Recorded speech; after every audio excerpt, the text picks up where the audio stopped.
என் அன்பு குழந்தையே, நீ இத்தனை நாளாக எதிர்பார்த்து காத்து கொண்டிருந்த அந்த நல்ல செய்தி இப்போது வந்திருக்கின்றது. சந்தோஷமாக கேட்டுவிட்டு மகிழ்ச்சியாக இரு. இப்போது நீ துயரங்களால் சூழ்ந்துள்ளாய் என்று நினைத்து கவலை கொள்ளாதே. வாழ்க்கையில் இன்பமாக தோன்றும் எதுவும் இன்பமல்ல. துயரம் என்று நீ வருந்துவது நிலையான துயரமும் அல்ல. இன்று நீ துயரம் என்று வருந்தும் ஒன்றுதான் நாளை உனக்கான இன்பத்திற்கு அடித்தளமாக விளங்கப் போகின்றது. இதை நீ இன்பத்தை அனுபவிக்கும் போது மட்டுமே உணரப் போகின்றாய். நான் உன்னோடு தான் இருக்கின்றேன். நீ கால் வைக்கும் எல்லா தீய நிகழ்வுகளிலும் உன்னை காத்து வருகின்றேன். எங்கே இப்போது நான் கஷ்டப்பட்டு கொண்டுதான் இருக்கின்றேன் அப்பா என்று சொல்கின்றாயா? உன்னுடைய வாழ்க்கையில் நிகழ்ந்த சில விஷயங்களை நீ நினைவுபடுத்தினால் உனக்கு புரியும் எங்கெல்லாம் நான் உன்னை காத்தேன் என்று. இப்போது நீ அனுபவிப்பது உன்னுடைய கர்ம வினைகளையே. அதையும் சீர்படுத்தவே நான் உன்னோடு இருக்கின்றேன். உனக்கே பணப்பற்றாக்குறை இருக்கும் போது உன்னிடத்தில் கையேந்தி நிற்பவருக்கு எடுத்து கொடுக்க நினைக்கின்றாய். நீ இத்தனை கஷ்டப்பட்டு கொண்டிருக்கும் போதும் பிறர் உன்னிடம் வந்து கஷ்டத்தை கூறினால் அவர்களுக்கான ஆறுதல் வார்த்தைகளை அள்ளி தெளிக்கின்றாய். உன்னுடைய சுமைகளையே உன்னால் சுமக்க முடியாத தருணத்திலுமே கூட மற்றவர்களுக்கு ஆறுதலாய் தோள் கொடுத்து தாங்குகின்றாய். இத்தனை நற்குணம் கொண்ட நீ ஏன் இவ்வளவு கஷ்டப்பட வேண்டும் என்றுதானே யோசிக்கின்றாய்? நற்குணங்களை கொண்டுள்ள நீ என்றேனும் உன்னுடைய கர்ம வினைகளை தீர்த்துவிட்டு முற்றிலும் சந்தோஷத்தையும் முக்தியையும் பெறுவதற்கே இப்போது நீ கஷ்டங்களை அனுபவிக்கின்றாய். நான் நல்லவளாக இருப்பதால் எனக்கு என்ன பயன் அப்பா என்றுதானே கேட்கின்றாய்? நல்லவர்களுக்கும் கெட்டவர்களுக்கும் தன்னுடைய கர்மாக்களை அனுபவிக்கும் காலங்களில் மிகப்பெரிய வித்தியாசங்கள் உண்டு. உன்னை போன்ற நல்லவர்கள் தன்னுடைய கர்மாவை அனுபவிக்க வேண்டிய காலத்தில் என்னிடம் வந்து சேர்ந்து விடுகின்றனர். என்னுடைய பாதங்களில் சரணாகதி அடைந்து தன்னுடைய கர்மாக்களின் சுமையை குறைத்துக் கொண்டு விரைவில் அதிலிருந்து விடுதலையும் பெறுகின்றனர். ஆனால் கெட்டவர்கள் தற்போது நன்றாக இருப்பதை போன்று தெரியும். அவர்களுடைய கர்ம காலம் மோசமானதாகவும் கோரமானதாகவும் அமையும். அவர்கள் என்னை வந்தடையும் வழியினையும் அவர்கள் மறந்தும் விடுகின்றனர். இப்போது புரிந்து கொண்டாயா செல்லமே? இப்பொழுது தேர்வதற்கு ஒன்றுமில்லை. மனசோர்வையெல்லாம் களைந்துவிட்டு மன கஷ்டங்களையெல்லாம் விலக்கிவிட்டு உற்சாகமாக இரு. உன்னுடைய துன்பங்கள் எல்லாம் விரைவில் முடிவுறும். வாழ்வில் நல்ல பெயருடன் மகிழ்ச்சியான நிம்மதியான வாழ்வினை நிச்சயமாக பெறுவாய். நீ காத்திருந்த செய்திகள் எல்லாம் உன்னை தேடி வந்தடையும். நீ எதிர்பார்த்த நிகழ்வுகள் எல்லாம் இனி உன்னுடைய வாழ்க்கையில் நடக்கும். என்னிடத்தில் தஞ்சம் அடைந்ததால் உன்னுடைய கர்மாவின் பிடிகளிலிருந்து நீ தப்பிவிட்டாய். இனி நீ சுபபோக வாழ்க்கையை வாழப் போகின்றாய். உன்னுடைய காத்திருப்பையும் பொறுமையையும் நான் பார்த்து கொண்டுதான் இருக்கின்றேன். சரியான இடத்தில் சரியான நேரத்தில் சரியான காரண காரியங்களோடு நீ நினைத்ததெல்லாம், நீ என்னிடத்தில் கேட்டதெல்லாம் உன்னிடத்தில் வந்தடையும். நீ சந்தோஷமாக இருக்கும் காலம் மிக விரைவில் வரப்போகின்றது. இனி எல்லாம் சுகமே. நம்பிக்கையோடு இரு என் கண்மணியே. வாழ்க்கையில் நீ சந்தோஷம் நிம்மதியை தேடுவது எனக்கு வியப்பாய் இருக்கின்றது. ஏன் அப்பா இப்படி சொல்கிறீர்கள் என்றுதானே கேட்கின்றாய்? சந்தோஷம் என்பது உலக பொருட்களில் இல்லை, உள்ளத்தின் உணர்வுகள். அவைகள் உணர்த்தும் பொருளில் தான் நிம்மதி இருக்கின்றது, சந்தோஷம் இருக்கின்றது. நிம்மதி நீ கை நீட்டி உதவிகளை செய்வதால் மட்டும் வருவதில்லை.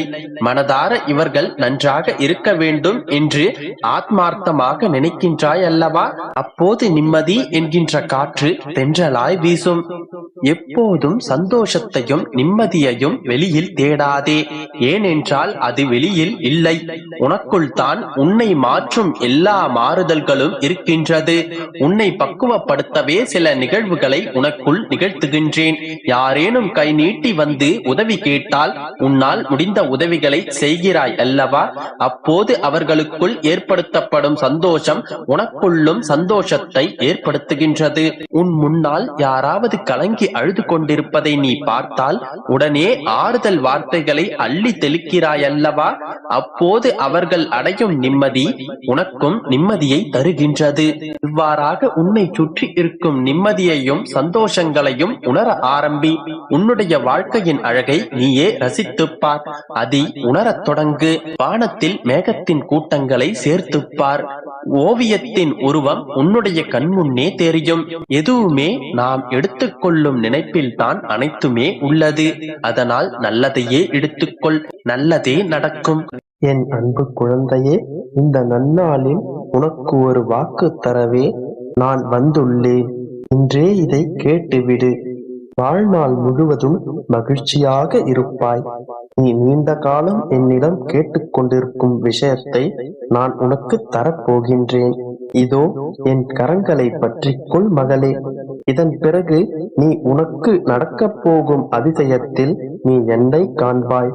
அதிவிரைவில் உன்னுடைய வாசலில் ஒரு மகிழ்ச்சியான செய்தி உன்னை தேடி வரும்.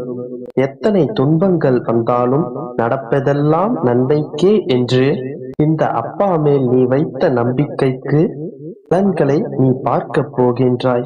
உன்னுடைய நெடுநாள் பொறுமைக்கும் காத்திருப்பிற்கும் என்னிடமிருந்து நிச்சயமாக பரிசினை பெறுவாய்.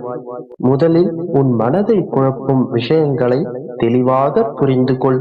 உன் தேவைகளை உருவாக்காமலேயே எனக்கு இது வேண்டும் அது வேண்டும் என்று புலம்பிக் கொண்டிருக்கின்றாய்.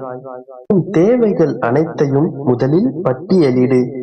அதை மனதில் அடிக்கடி நினைத்து கொண்டு வா.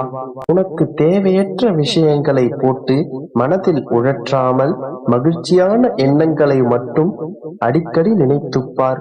உன்னுடைய எண்ணங்கள் ஒவ்வொன்றும் நிறைவேறத் தொடங்கும். மனதால் ஆழ்ந்து யோசிக்கும் விஷயங்களை இந்த பிரபஞ்சம் கொடுத்தே ஆக வேண்டும். அதுதான் நியதி. அப்படி மனதால் படைக்கப்பட்டதே இந்த பிரபஞ்சம். உன் மனதால் நீ வேண்டியதை படைத்துக்கொள்.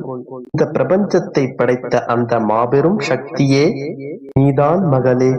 இந்த வாழ்க்கை அற்புதமானது. அதனை நீ கொண்டாடு மகளே. அன்பு என்ற விசைதான் அனைத்தையும் இயக்குகின்றது. உன் வாழ்க்கையை நீ வழக்கம் போல் நகர்த்தாமல் சற்று மாற்றிப்பார். அனைத்தும் மாறுவதை நீ உணர்வாய். இந்த வாழ்க்கையில் பிரச்சனைகள், கவலைகள் என்று எதையேனும் நினைத்து அழுது கொண்டே இருக்காமல் வாழ்க்கை ஒரு சவால் என்று நினைத்துக்கொள். அதனை சந்திக்க எப்போதும் தயாராக இரு. வாழ்க்கை ஒரு பரிசு, அதனை எப்பொழுதும் ஏற்றுக்கொள். வாழ்க்கை ஒரு சாகச பயணம், அதை எப்பொழுதும் மேற்கொள்.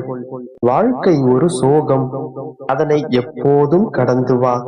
வாழ்க்கை ஒரு துயரமானால் அதனை தாங்கிக்கொள்.